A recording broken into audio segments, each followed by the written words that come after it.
Sydney's always set very high goals for herself.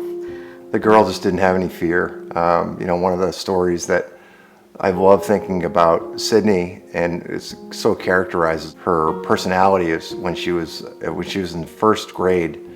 She was down at the park and she discovered a snake.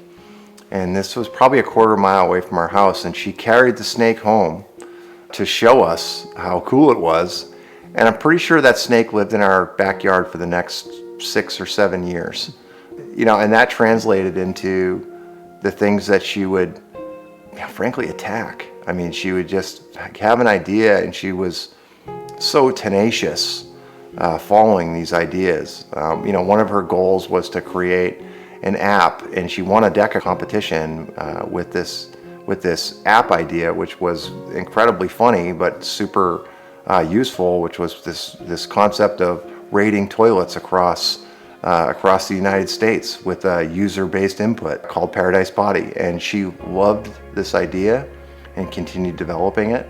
Sydney had trouble deciding when it came to going to college what she wanted to study. And I think a lot of that is because she has so many interests and so many things that she does well. Over a couple of weeks, she would want to be a musician, and then she would think about science and maybe being a physician, and then modeling, and she wanted to be a professional volleyball player.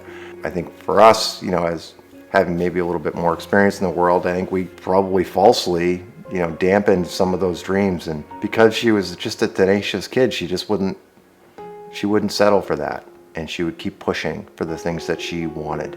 And that was something that, as a parent, I was proud to see her standing her ground and pursuing the things that were important to her.